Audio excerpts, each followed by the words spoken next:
In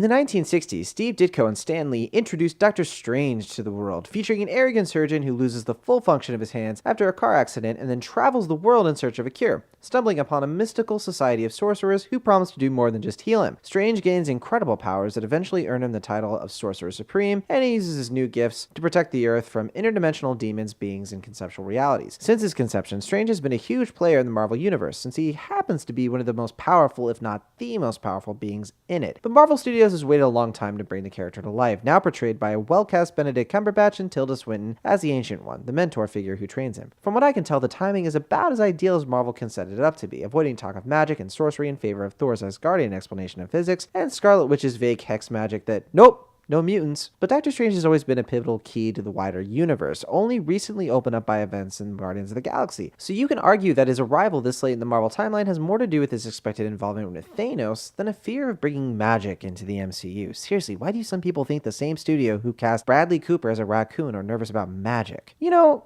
Marvel has made some real headway as a film studio, at least when it comes to securing confidence in its riskier movies among its biggest fans. They already pulled off making Iron Man a mainstream movie star, along with Thor, made Captain America movies that actually take themselves seriously in a good way, and pulled off huge gambit experiments like Guardians of the Galaxy and Ant-Man. In fact, Doctor Strange is probably the first time most Marvel fans and critics have gone into this kind of offbeat comic book movie without expecting it to be the studio's first big mistake. Oh, don't worry, those knee-jerk Marvel contrarians are still out there demanding everyone reconsider liking these entertaining and sometimes brilliant movies, and Doctor Strange is not going to be the superhero flick that changes their minds.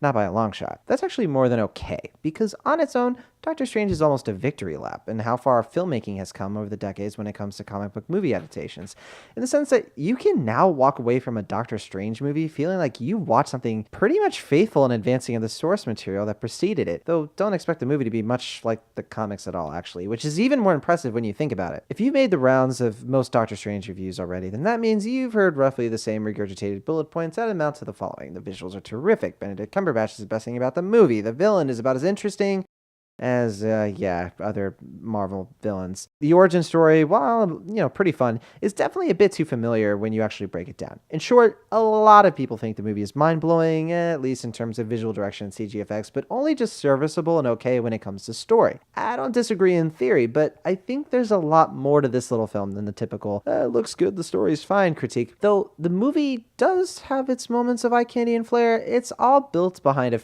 fairly unique narrative style that actually feels a lot different from most Marvel origin movies. Yeah, I really think that. I don't think all of the critics are right on this one.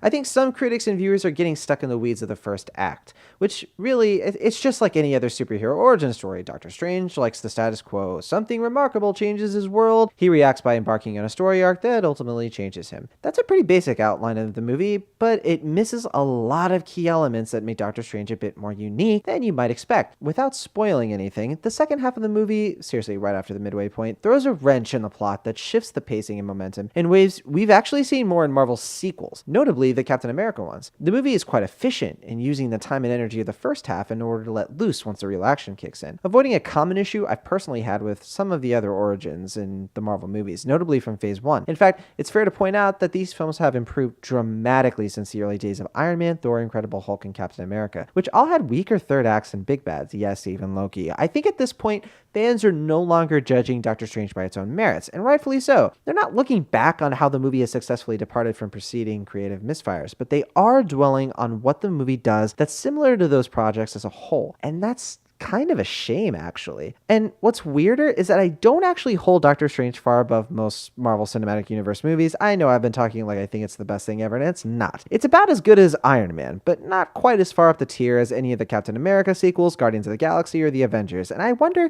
if the fact that Marvel doesn't routinely top itself each movie, which is a ridiculous and unfair expectation, by the way, underlies some of the backlash that these movies are starting to earn for being, yes, too popular. Yes, you can expect more and more jokes at the MCU's expense for having overrated movies. Well, allegedly overrated movies. And it should only surprise you that it hasn't happened as fiercely any sooner.